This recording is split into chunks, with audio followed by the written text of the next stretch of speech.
வாழ்த்துக்கள்.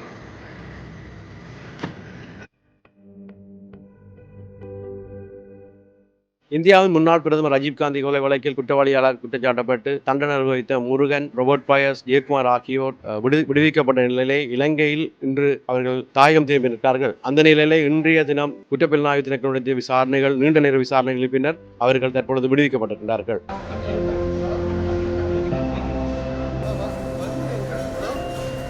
ராஜீவ்காந்தி வழக்கில் 32 ஆண்டுகளுக்கு மேலாக தண்டனை கழித்து திருச்சி சிறப்பு முகாமில் இருந்த முருகன், ராபர்ட் பயா, ஜெயக்குமார் ஆகியோர் இன்றைக்கு காலையில் ஸ்ரீலங்கா ஏர்வேஸ் விமானத்தில் சென்னையில் இருந்து கொழும்பு வந்து சேர்ந்தனர்.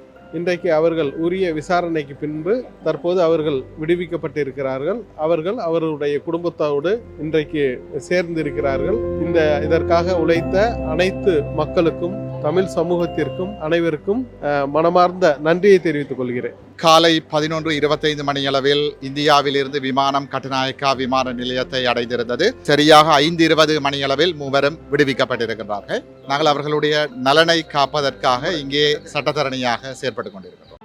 ராஜீவ் காந்தி கொலை வழக்கிலிருந்து விடுதலை செய்யப்பட்ட முருகன், ராபர்ட் பயஸ் மற்றும் ஜெயக்குமார் ஆகியோர் கட்டுநாயக்க விமான நிலையத்தை விட்டு வெளியேறியுள்ளனர். இன்று காலை சென்னையிலிருந்து அழைத்து வரப்பட்ட அவர்களிடம் மேற்கொள்ளப்பட்ட நீண்ட நேர விசாரணைகளின் பின் மூவரும் விடுவிக்கப்பட்டுள்ளனர். ராஜீவ் காந்தி படுகொலை வழக்கில் கைது செய்யப்பட்டு விடுதலை செய்யப்பட்டு திருச்சி சிறப்பு முகாமில் தடுத்து வைக்கப்பட்டிருந்த முருகன், ராபர்ட் பயஸ் மற்றும் ஜெயக்குமார் ஆகிய மூவரும் நேற்று செவ்வாய்க்கிழமை இரவு விடுவிக்கப்பட்ட நிலையில் இன்று காலை அவர்கள் தாயகம் திரும்பியுள்ளனர். இதன்படி இன்று முற்பகல் 10 மணியளவில் சென்னை விமான நிலையத்திலிருந்து இலங்கை நோக்கி பயணித்த இவர்கள் மூவரும் காலை 11:30 மணிக்கு கட்டுநாயக்க விமான நிலையத்தை வந்தடைந்துள்ளதாக தெரிவிக்கப்படுகின்றது.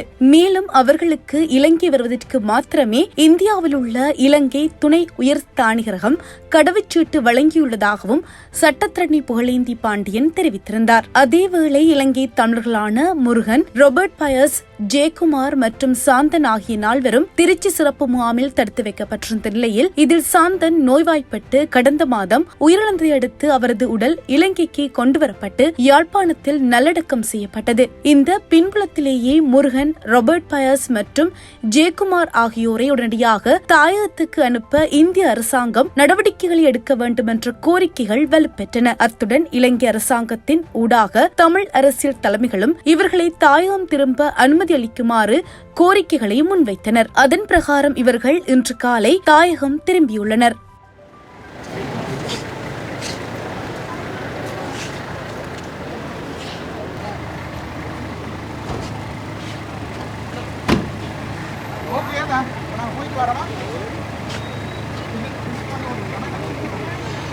வாழ்த்துக்கள்.